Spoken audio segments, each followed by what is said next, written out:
Bom, pessoal, hoje nós vamos ver aí duas ferramentas dentro da psicologia, tá? Que basicamente são oriundas da escola estoica e que elas fazem total diferença na vida de qualquer indivíduo, entende? E essas ferramentas, elas são muito importantes porque as pessoas, elas tendem a se limitar quase sempre à teoria.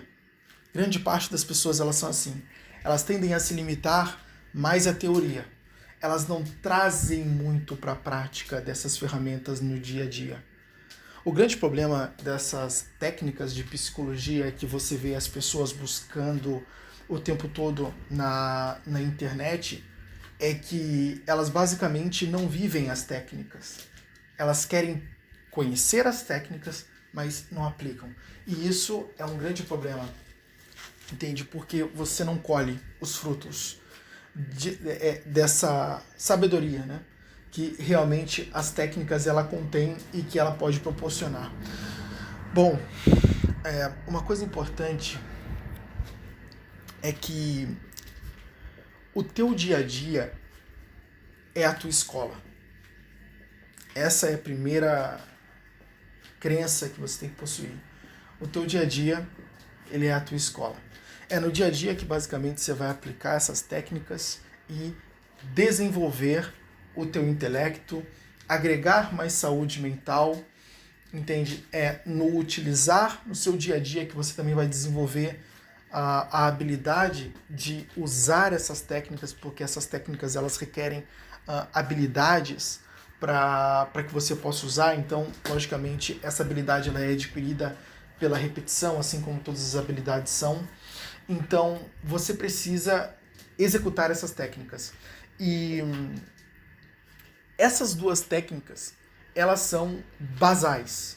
E elas ajudam você exatamente de uma forma imensa. Então, a primeira delas é você atentar para aquelas coisas que você pode controlar e deixar aquelas coisas as quais você não pode. Essa técnica é uma das técnicas promovidas por um filósofo chamado Epíteto. Epíteto, ele foi um escravo na casa de Epafrodito, que foi o seu mestre, e Epafrodito, vendo o potencial intelectual dele, permitiu com que ele estudasse filosofia. Então, o Epíteto ele começou a ler os grandes filósofos, as grandes obras do tempo dele, e ele começou a perceber que realmente os homens que eram livres mentalmente eram aqueles que atentavam para aquilo que eles podiam controlar e deixavam de lado aquilo que eles não podiam. Exatamente porque não adianta, é tolice do homem gastar energia com uma coisa que ele não pode sequer mover. Você não ficaria empurrando uma pedra extremamente pesada por um dia, né, sabendo que não está progredindo nem um pouco, numa tentativa insana de locomover aquela pedra, ou seja, de mover aquela pedra. Você, de uma certa forma, não ia persistir, né, nesse empreendimento, percebendo claramente que a pedra não se move. Entende? Isso é gastar energia com coisas inúteis. É, de uma certa forma, desgastar o cérebro. Então, acontece hoje que as pessoas elas desgastam muito a energia psíquica tentando controlar aquilo que está fora de controle. Entende? É quando, basicamente, você quer mudar coisas que geralmente você não vai conseguir mudá-las. Muitas vezes você faz parte de algum grupo ou até mesmo de alguma empresa, né? Eu vou trazer esse contexto para o seu dia a dia. Talvez você faça parte de uma empresa e nessa empresa você percebe um nítido costume das pessoas puxarem o tapete umas das outras. Eu acho que isso é uma coisa bastante comum, né? Então você vê as pessoas elas têm esse costume de puxar o tapete uma das outras, então você entra ali e você quer mudar esse costume, né? Você quer fazer com que as pessoas elas se respeitem mais, com que as pessoas elas cooperem mais, sejam mais cooperativas e menos competitivas. Você, de uma certa forma, quer unir um pouco mais a empresa e você realiza determinadas tentativas e você vê que é muito difícil fazer com que eles se unam, porque é meio que o modus operandi deles, né? E, logicamente, você gasta energia, e você percebe que em um determinado momento você não conseguiu fazer progresso nenhum, que todas as suas tentativas falharam miseravelmente, né? Mas, enquanto isso, você estava ali, insistindo. Né? E acontece que nada, você não teve resultado nenhum. Né? Então, isso é um exemplo de que você está tentando influenciar, entende, um determinado aspecto que ele está fora do seu controle. É o modus operandi daquelas pessoas, entende? É a forma como elas se comportam, é a forma como elas se habituaram. E é uma coisa muito difícil de você conseguir transformar, de você conseguir mudar, entende?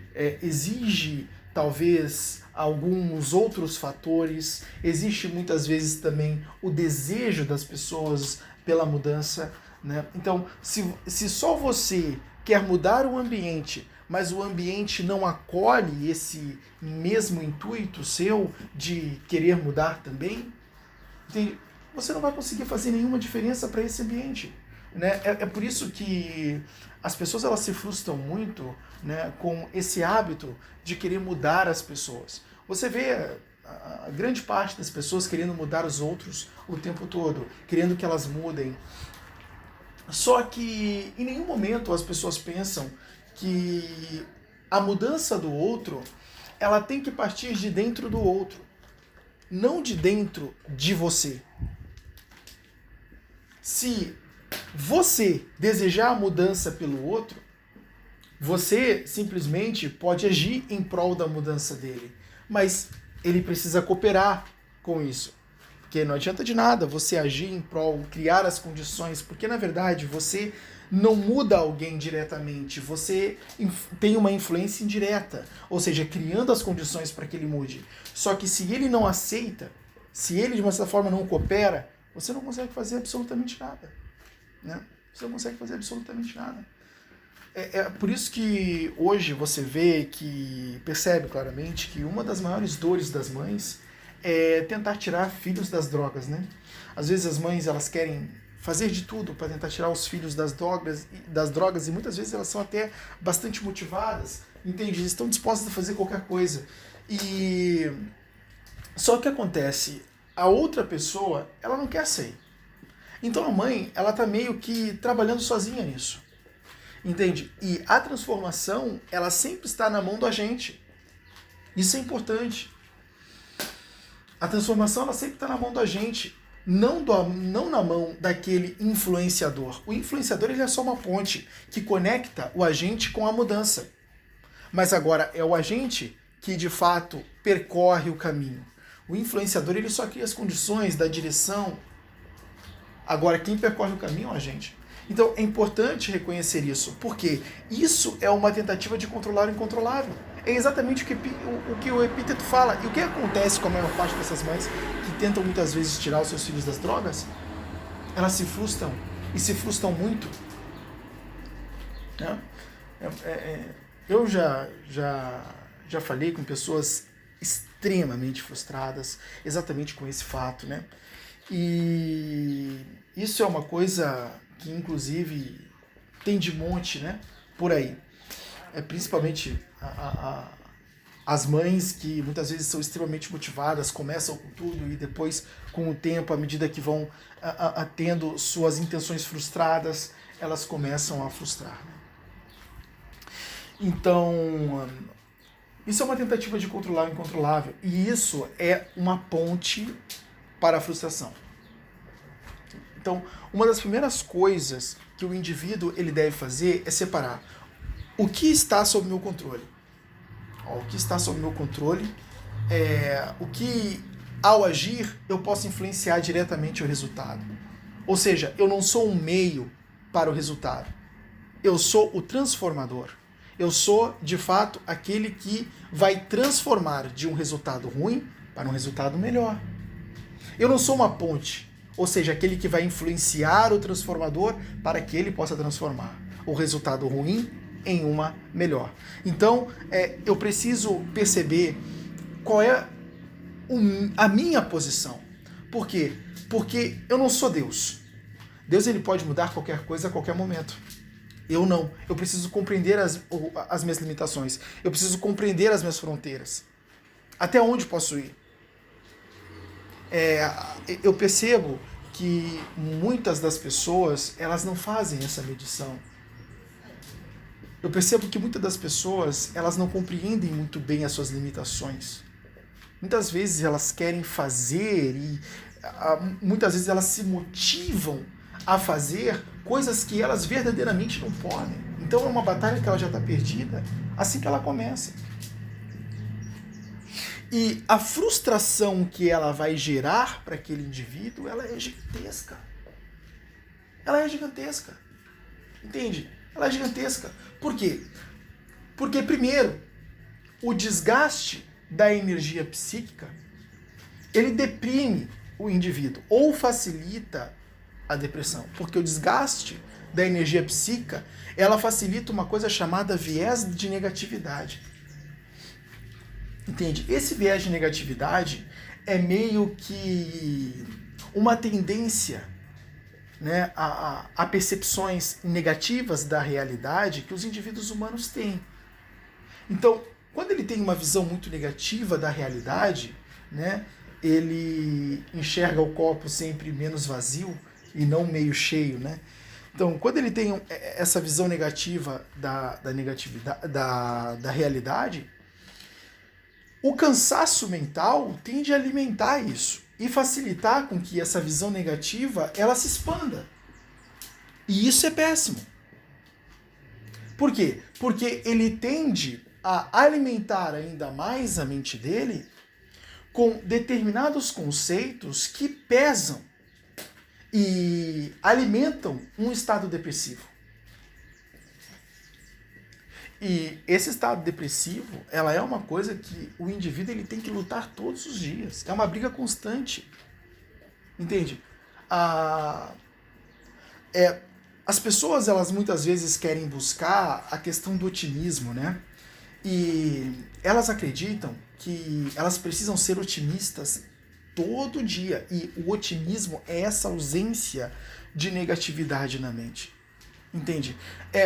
Com base na minha própria experiência, eu tenho percebido que a questão do otimismo não é um estado, é mais uma luta constante por um estado. Não é uma coisa permanente em nós. Não é uma coisa que ele permanece sem uma luta constante. Eu acho que assim fica melhor para você entender. Não é uma coisa que ele permanece em nós sem uma luta constante. O otimismo não é eu passar o dia inteiro sorrindo.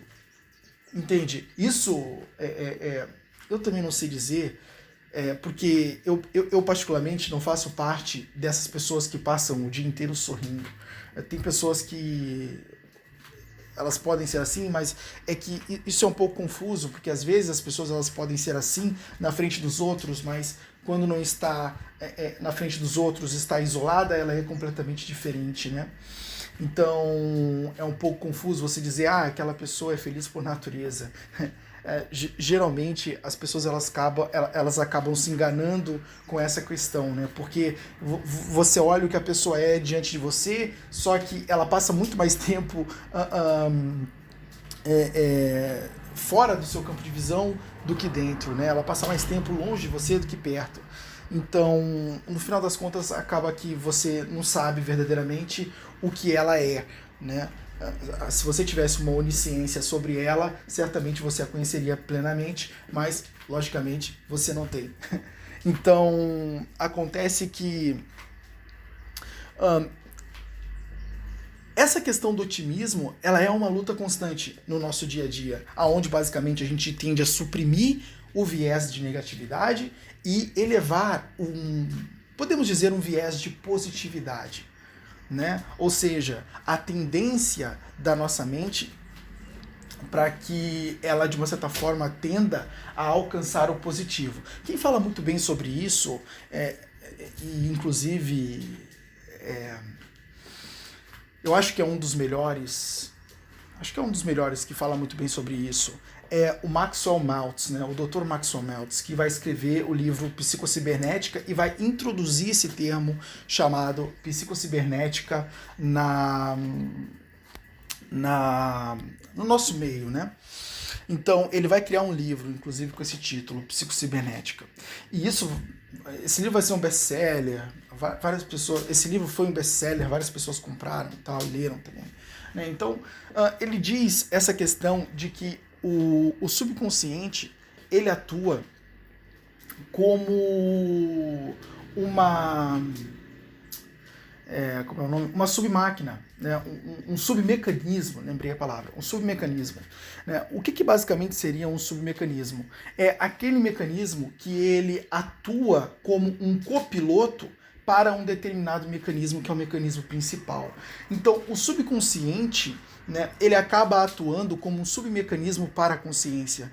Então, basicamente, ele quer dizer que quando você tem um subconsciente que ele é positivo, você tem um subconsciente cooperando para uma mente positiva. Né? Então, basicamente, ele afirma que essa questão de otimismo e pessimismo, ela está no subconsciente. Então, quando nós estamos tendo na nossa própria consciência uma série de pensamentos negativos, é como se a gente estivesse alimentando esse subconsciente para que ele alimente ainda mais esse viés de negatividade. É por isso que esse processo de depressão, ele pode ser retroalimentado, ou seja, ele pode aumentar o seu poder à medida que as pessoas elas têm uma concepção cada vez mais deprimente, ruim da realidade. Né? Então, é necessário a gente lutar de uma certa forma no nosso dia a dia para tentar adquirir uma compreensão mais positiva da realidade. E a gente faz isso meio que vigiando os pensamentos. Né, que basicamente é conhecido como autoconsciência. A autoconsciência é quando a gente realiza o pensamento do pensamento. Não vou complicar muito, para simplificar para você, é quando você vigia os seus pensamentos. É quando você está pensando sobre o pensamento que você teve. Né? Então, um determinado dia você pensou, eu sou muito feia. Eu sou muito feia. Aí em determinado momento você pensou, nossa, por que eu estou me achando feia? Isso não faz sentido.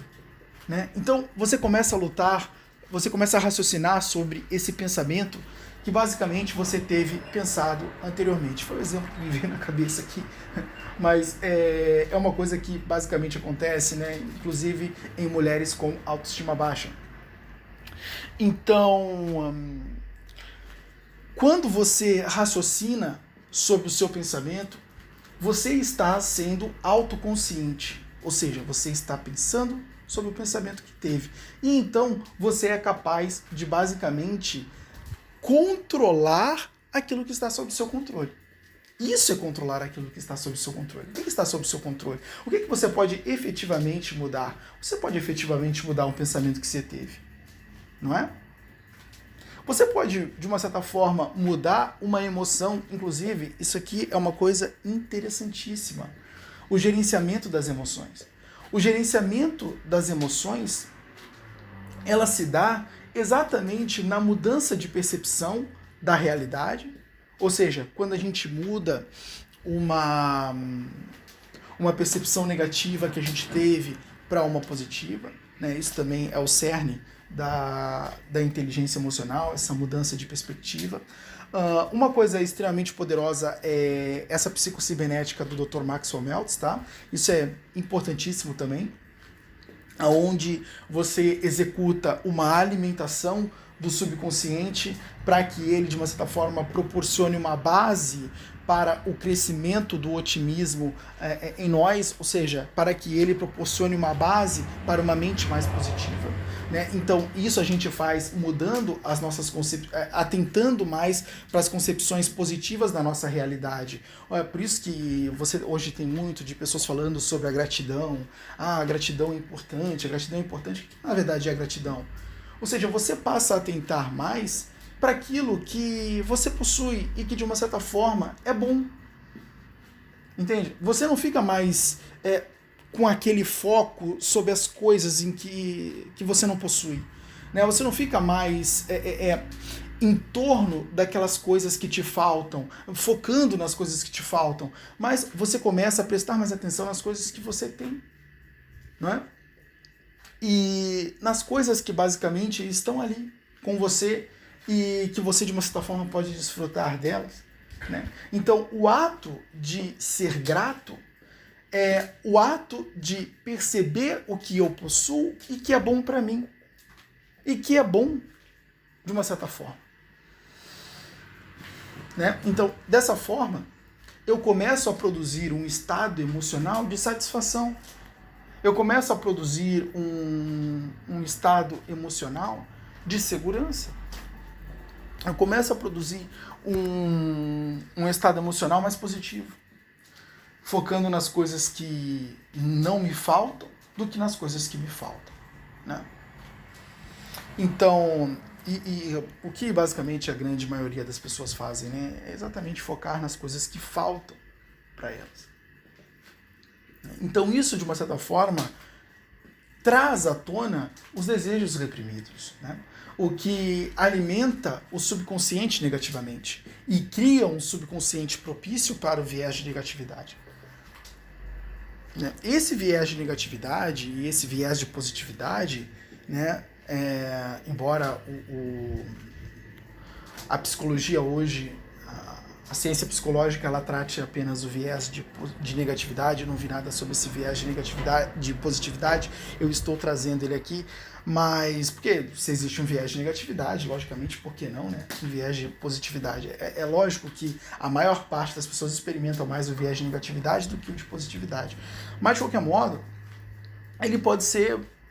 esse viés de negatividade, o viés de positividade, ele é criado exatamente por um subconsciente abarrotado, né, daquele conteúdo do qual este viés ele é predominante. Então, se você tem um viés de negatividade, logicamente, teu subconsciente ele está recheado de percepções negativas da realidade. Né? Então, ao mudar essas percepções, a gente, de uma certa forma, altera esses vieses.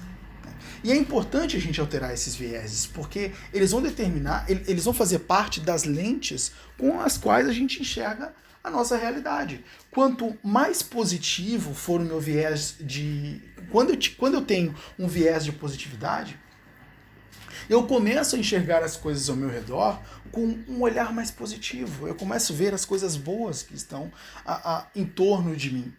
Né? E, lógico, o que isso vai gerar em mim? O que isso vai promover? Isso vai promover uma contentação maior com a minha vida, isso vai promover uma contentação maior com a minha realidade, isso vai promover uma satisfação, entende? Um sentimento mais positivo. Agora, quando eu estou com a minha lente influenciada pelo viés de negatividade, o que eu vou enxergar? Eu vou concentrar nas coisas que me faltam, eu vou perceber que o que me falta é muito mais do que eu tenho. E, de uma certa forma, eu não fico contente com a minha realidade, eu não fico contente com a minha vida. Entende? E outra, eu começo a ficar mais fora do momento presente. E aqui a gente entra num outro contexto extremamente importante para a psicologia e para a saúde mental. A vida, ela se passa no agora. Não existe vida no passado. E não existe vida no futuro. A vida se passa no agora. Entende? O passado é o agora que não existe mais. E o futuro é o agora que está por vir. Entendeu? Então, tudo é agora. Futuro é agora. E passado é agora. Tudo, na verdade, o passado foi agora e o futuro será agora. Então tudo é agora. Entendeu? Então, as pessoas, elas tendem muitas vezes a raciocinar apenas no futuro, elas vivem no futuro, né? Ou seja, não, hoje tá ruim, mas amanhã vai estar melhor. Entende? Esse tipo de pensamento, ele não ajuda você a desfrutar do seu agora de uma forma funcional. Entende? Porque isso afeta diretamente o teu estado emocional. Entende? Uma das coisas que é curioso na história de Epíteto é que ele foi um escravo, né? E como um escravo, ele pode raciocinar tão bem sobre a liberdade como um escravo, né? Na condição dele, que também sofreu maus tratos, né? E sofreu bastante na vida, inclusive o Epíteto é bastante sofrido, né? Como ele pode desenvolver uma filosofia tão rica para lidar com o sofrimento? Entende? Nisso você percebe que o Epíteto ele tratava o agora de forma extremamente diferente. A condição dele era milhões de vezes pior do que qualquer pessoa hoje no mundo moderno. Qualquer pessoa. A condição dele era pior que a sua, por exemplo. A condição dele era pior que a minha. E como é que, como fruto deste indivíduo, nasce uma filosofia tão rica para lidar com o sofrimento? Muito simples. Ele tratava o agora de uma forma completamente diferente da qual nós tratamos hoje. Então, como nós tratamos o agora hoje? Entende? A gente hoje trata o agora com completo desleixo. A gente enxerga a melhor vida no futuro. Sendo que quando chega este futuro, ele é muitas vezes similar ao nosso agora. Mas o que a gente faz novamente? Projeta mais para o futuro. Entende? Minha vida vai ser melhor daqui a 10 anos. Passaram os 10 anos, a vida está a mesma coisa. Mas aí, não, daqui a 10 anos a vida vai ser melhor. Essa é a nossa linha de pensamento. Não, daqui a 5 anos minha vida vai ser melhor. Passaram 5 anos, a vida está a mesma coisa. Então, 5 anos depois a vida vai estar melhor. E assim a gente vai. Quando vê, está com 50 anos, né? E a vida está a mesma coisa do que estava lá atrás, às vezes até pior. Ou seja, a gente deixa de viver esse agora, esse tempo que a gente tem, isso que verdadeiramente é nosso, porque o agora é meu, eu tomei posse. O agora é meu. Entende? É o que eu tenho, é tudo, inclusive, que eu tenho. Entende? O futuro é completamente incerto e o passado eu já não tenho mais e nem tem como ter. O passado, ele só serve para uma coisa, ser esquecido. Entende? Ser esquecido.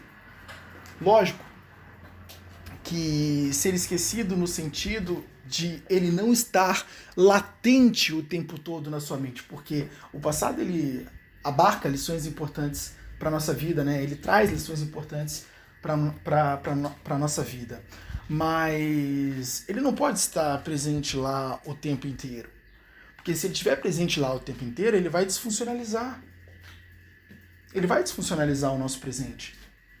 Entende? Porque a mente cheia do passado no momento presente não permite com que nós nos oriente na realidade, no momento presente, da melhor forma possível.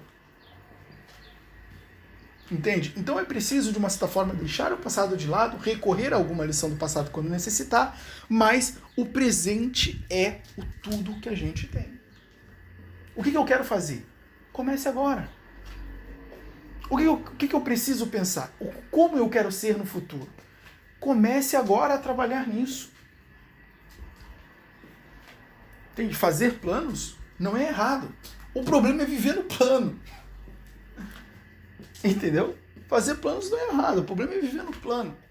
É quando a gente basicamente está vivendo apenas no plano. E está desprezando este momento, que é o agora. Não, mas no futuro eu vou ter muito dinheiro. Mas no agora Eu tô de festa em festa, de bar em bar, bebendo todas, gastando dinheiro com besteira. Não, mas no futuro eu vou ser rico. Mas quando olha para as ações do presente, vê que ele está sendo completamente desprezado. Mas que futuro de riqueza é este? É óbvio que isso não vai acontecer. Isso é um auto-engano dos maiores e um auto-engano dos melhores. Entende? Então, o presente é o momento que a gente tem que fazer por hoje. Eu, por exemplo, tenho planos para o meu futuro. O meu intuito é ser uma referência em filosofia e psicologia. Mas eu estou trabalhando para isso no agora.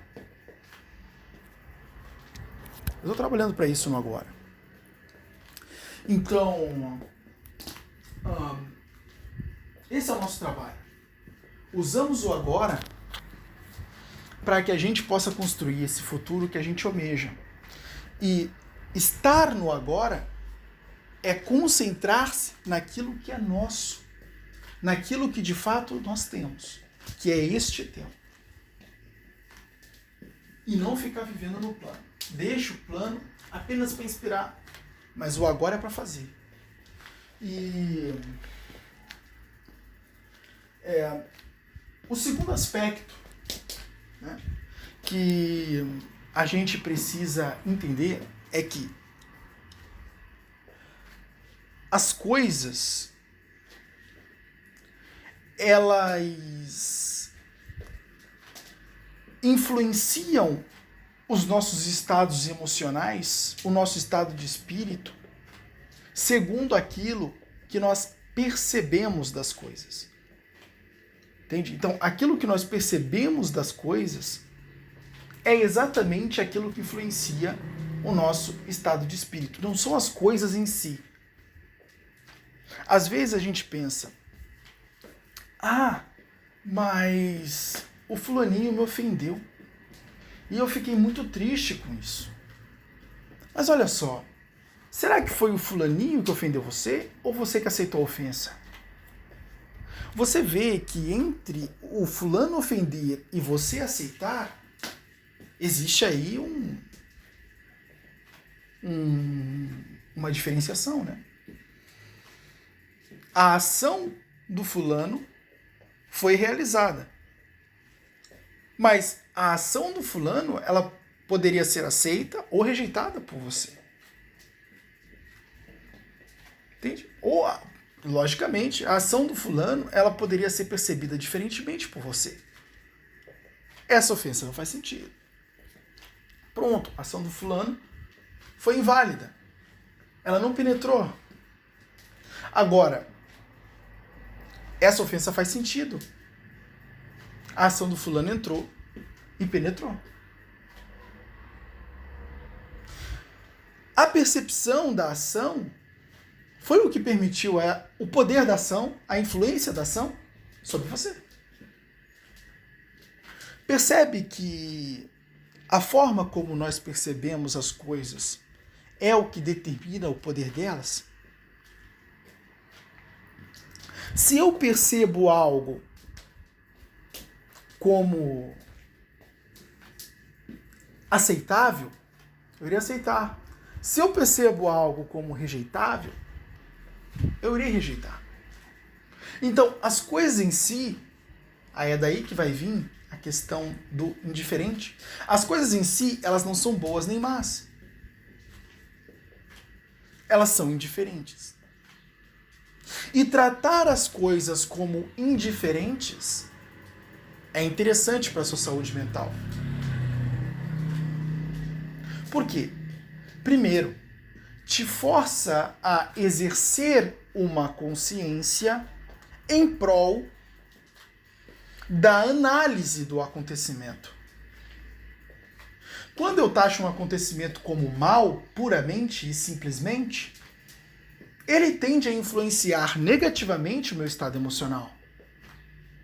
Mas quando eu lido com o acontecimento como indiferente, eu tendo a racionalizar sobre ele. Então, eu começo a pensar, qual é o intuito deste acontecimento? Como ele pode cooperar para o meu crescimento? Será que ele é tão ruim assim? Será que é uma catástrofe ou eu estou catastrofizando?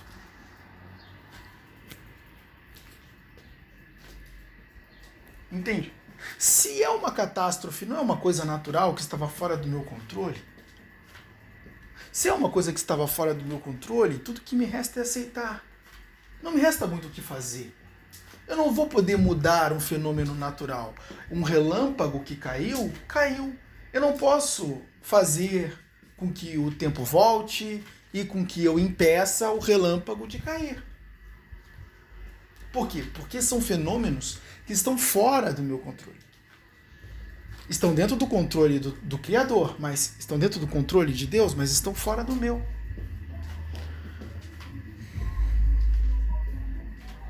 Eu não posso impedir o relâmpago de cair. Da mesma forma que eu não posso impedir uma outra pessoa, muitas vezes, de me ofender. Eu não posso impedir uma ação alheia. Entende? Lógico, em alguns casos, obviamente, você pode, trazendo isso mais para a realidade, como, por exemplo, gerar uma coerção muito grande. Se você fizer isso, você vai ser preso. Você impede, mas você não impede a ação de todos os indivíduos, apenas de alguns, né? E isso mostra que verdadeiramente o indivíduo humano ele é condenado a ser livre, né? Porque exatamente ele é condenado a agir, né? Ele é um ser que ele não pode ser controlado. Entende? Isso é interessante sobre os seres humanos. Embora alguns possam ser controlados pelo medo, outros não podem, né? É por isso que todas as tentativas de controle social, elas tendem a falhar, né? Embora elas controlem uma parte da sociedade, vai ter sempre aquela parte que a sociedade ela jamais vai conseguir controlar. Mas, de qualquer modo,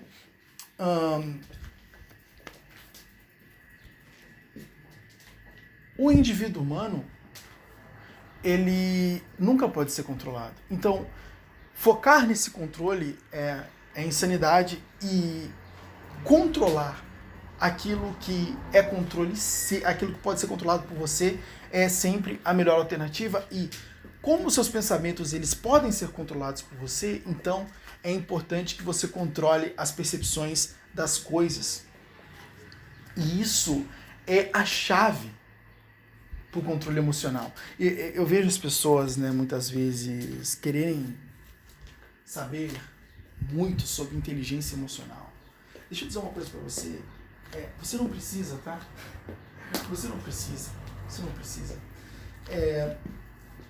Quando você olha para os grandes pensadores, você vê uma preocupação deles gigantesca pelos fundamentos. O que é fundamental aqui? E quando eu entendi isso, eu comecei a me perguntar, o que é fundamental aqui? E quando você pega a inteligência emocional, você vê que isto é fundamental ali. Isto é fundamental. Essas duas coisinhas básicas são fundamentais. Eu estou te dando a cereja do bolo, você está entendendo? Lógico que eu poderia passar aqui 1 hora falando sobre vários aspectos, ou 2, falando sobre vários aspectos, a história, como começou, né, como se desenvolveu, como terminou, enfim, isso tudo podia ser trabalhado aqui. Só que, entenda uma coisa, o fundamento, aquilo que vai impactar verdadeiramente a sua vida e vai fazer com que você se oriente melhor na realidade, são essas duas coisas. Atentar-se para o que você pode ou não controlar e mudar a percepção das coisas para influenciar a forma como você se posiciona, se sente acerca delas. É só isso. Isso vai orientar você de uma forma muito melhor na realidade. E isso a gente faz numa luta constante dentro da estrutura da realidade. Isso a gente faz com bastante conversa interna, entende? Eu posso. Não, eu vou conseguir. Por quê? Por que eu estou pensando dessa forma? Por que eu não conseguiria? Entende? O que me torna incapaz, seja lá o que for, se existe algo verdadeiro que me torna incapaz, por que não buscar desenvolver essa capacidade? A gente busca desenvolver essa capacidade. O que é preciso fazer? Vamos fazer. Vamos fazer. Ah, tá difícil? Reduz o nível, reduz a quantidade. Mas pelo menos faz, nem que seja um pouco, e vai evoluindo ao longo do tempo. No que a gente pode começar evoluindo ao longo do tempo? Isso é interessante.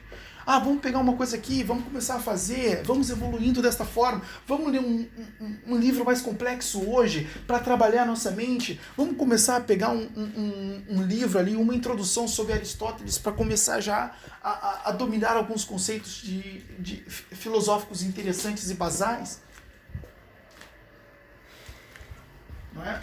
Eu mesmo tinha muito medo de estudar Aristóteles, porque uma vez eu inventei de ler um livro de Aristóteles, eu não entendi porra nenhuma daquilo, então acabei abandonando, entende? Só que depois de um tempo eu voltei e comecei a trabalhar mais os conceitos e para mim fez bastante sentido, foi muito bom. Então as pessoas, mas lógico, isso foi depois de um tempo onde eu já tinha evoluído um pouco mais o meu intelecto, a minha capacidade de entender, o meu entendimento. E isso foi permitido por causa deste esforço primeiro que eu realizei, né? De buscar algumas coisas mais complexas para ali e começar a entender essas coisas mais complexas para depois entender coisas ainda mais complexas. E por aí vai. A mente, ela vai expandindo, né? A mente, ela vai expandindo. E a vida é isso. Entende? Então eu começo a ir trabalhando todos esses conceitos, eu começo a ir trabalhando toda a minha vida nessa conversa. Entende? E eu vou conversando comigo mesmo, eu vou ajustando a minha mente para que ela possa se orientar na realidade. Até porque pensamentos, eles são diversos na nossa estrutura mental. Muitas vezes a gente pensa coisas que são controversas, ou seja, a gente quer ir para um sentido, mas essa coisa nos joga para o outro, e para o outro, e a gente precisa estar corrigindo o tempo todo a rota. Porque a nossa mente, ela tem essa complexidade, são muitas coisas sendo faladas, são muitas opiniões para serem digeridas, e muitas vezes a gente não consegue digerir essa coisa toda. E logicamente isso gera uma confusão muito grande, uma mente abarrotada de conceitos, de opiniões, de ideias. Entende? E isso nos move em direções muitas vezes contrárias às quais a gente quer seguir. E muitas vezes a gente também nem sabe para onde a gente quer seguir, porque está tão confuso que não tem uma orientação e simplesmente está caminhando a esmo. É por isso que a reflexão, ela é extremamente necessária. Decidir aquilo que se quer e aquilo que se vai se buscar. Decidir aquilo que é importante e aquilo que não é. O que eu posso controlar e o que eu não posso.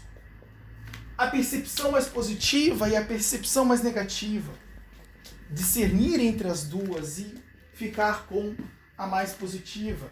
Mas também definir aquilo que é verdade e aquilo que é mentira. Entender que a verdade, ela é sempre mais importante porque a verdade é a realidade. A verdade, ela me orienta melhor na realidade do que a mentira. A mentira me faz crer no que não existe. A mentira me faz crer naquilo que é falso. A verdade me faz crer no verdadeiro. A verdade me faz ver o que existe. Então a minha orientação na realidade, ela começa a se aperfeiçoar. E eu começo a entender as coisas não mais como elas deveriam ser ou como eu queria que elas fossem, mas como elas verdadeiramente são. E aí eu estou me orientando de uma forma muito melhor, interagindo com as coisas de uma forma mais clara, mais coesa e cada vez menos confusa. E eu vou me ajustando. Eu vou me ajustando. Até que a minha ação, ela se mantenha clara e coesa, segundo os meus valores, até que eu consiga também formar valores, porque esse padrão de confusão torna muitas vezes a gente muito confuso a ponto de não saber, muitas vezes, a ponto de ficar em dúvida entre o que é certo e o que é errado. Ter um padrão ético para que a gente possa nos orientar na realidade, ele é completamente fundamental. É por isso que é importante você ler Ética Nicômaco, de Aristóteles. É por isso que é importante você ler a questão das virtudes nos estoicos. Quando Aristóteles, inclusive também é importante você saber as opiniões de Aristóteles sobre isso, né? Aristóteles mesmo dizia que tanto a virtude como a busca pelo conhecimento são as formas pelas quais o ser humano pode se aproximar do divino. Olha o peso que isso tem. A busca pelo conhecimento e a busca pelo desenvolvimento das virtudes é o caminho para que o indivíduo humano possa se aproximar do divino, ou seja, estar cada vez mais próximo daquilo que é divino. Entende? A busca pelo conhecimento. Por quê? Porque quando nós olhamos para Deus, que Aristóteles, no caso, vai definir como o primeiro motor, né? Conhecido também como Deus aristotélico, primeiro motor imóvel, Aristóteles ele vai definir que esse primeiro motor ele é eterno, ele é imóvel e ele move tudo. Ele é a causa final de todo movimento na estrutura da realidade, né? E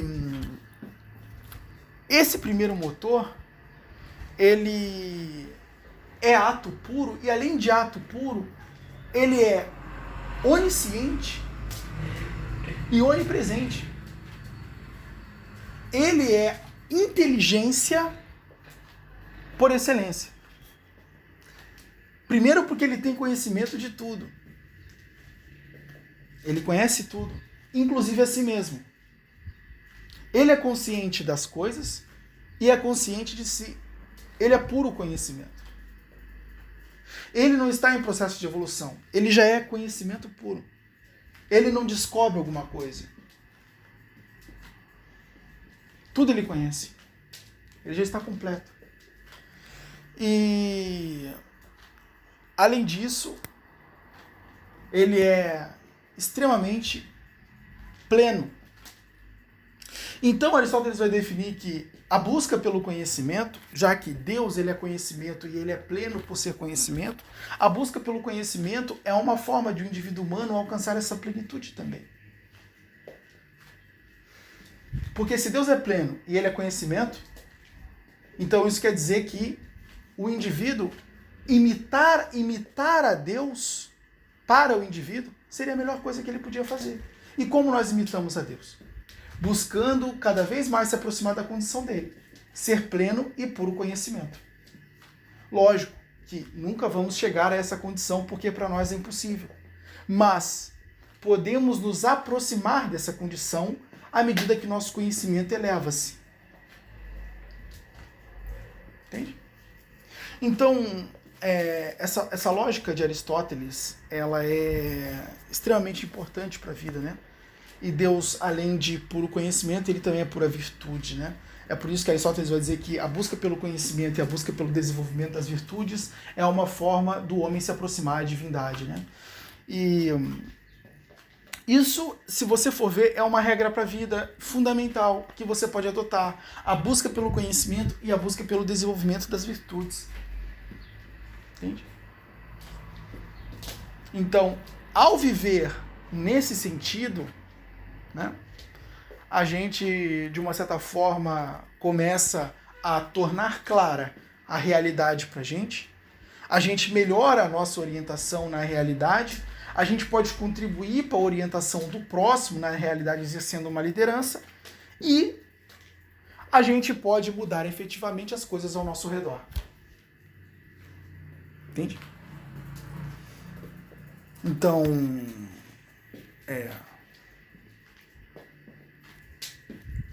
executando esses dois conceitos que eu acabei de compartilhar com você, acredite, você vai alcançar uma vida muito melhor e plena. Cara, não tem erro. Não tem erro.